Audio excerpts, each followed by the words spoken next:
Immigration and border control takes center stage yet again. This week, President-elect Donald Trump appointed a border czar to address the issue. And here in Chicago, new arrivals who are wondering what that means for them as they struggle to keep their head above water. Investigative reporter Lourdes Duarte checks in with a Venezuelan family that may be on the verge of returning to their home country. Well, I first introduced you to this family well over a year ago. We've kept track of them as they go through the immigration process. Earlier this year, they got a work permit, found jobs, and that gave them the independence they wanted. But now they fear they may be homeless yet again, and talk of changes to asylum cases is fueling their fear.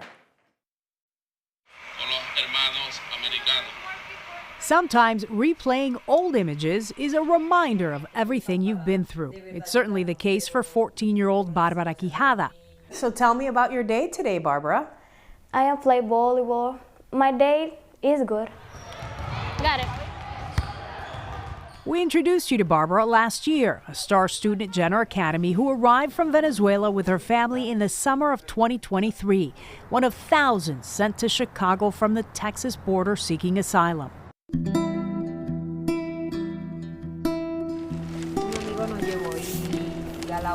For 6 months, she lived in a blue tent outside the Near North police station, then a shelter, and finally, earlier this year, their own first-floor apartment. Do you want to show it to me? Okay, show me.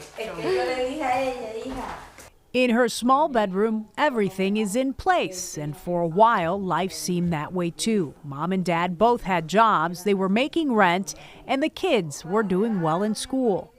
This is for my brother, for math, algebra. What do you like? I like the English, my favorite class, and play the basket and baseball and volleyball. But over the last month, life has unraveled. Her mother's job at a local food truck won't sustain them through the winter, and her dad lost his job after an injury, leaving the family scrambling to make rent and on the brink of being kicked out of their home. ¿Cuál es el plan que ustedes tienen? Bueno, ahorita no tengo ningún plan. El plan es que si la señora quiere que le desocupemos, irnos a la calle. Regresar a la calle. Sí. Barbara's mom says living on the street is a real possibility again, and it turns out they are not alone. As shelters shut down across the city and asylum seekers find their own housing, life is still uncertain. I would have wanted to say that it's only unique to them, but that is the reality for new migrants, our new neighbors that are coming in. It's just one setback. Nonprofit organizations are doing what they can to keep people afloat, but it's never easy. The Resurrection Project and El Rincón are also preparing for what a new White House administration could mean. They fear work permits may be rescinded for recent asylum seekers, adding to the possibility that families like Barbara's may end up back where they started. If you do lose your TPS, you lose that work permit and that protection. And so it will be even more difficult for immigrants to be able to continue to provide for their families. And difficulties have already led some families to self-deport, returning to their home country. Se encontraron con un sueño americano que no era lo que ellos esperaban.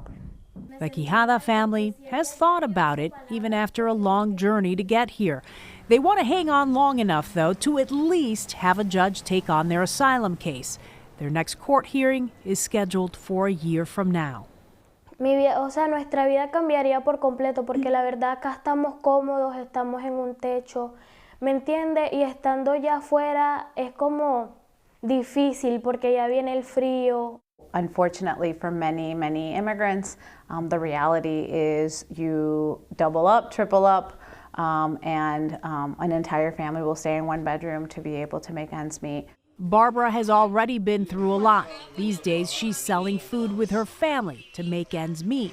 Hi guys, do you want food? Yes, ma'am. And when they can't sell it, they give it away, praying life turns around soon.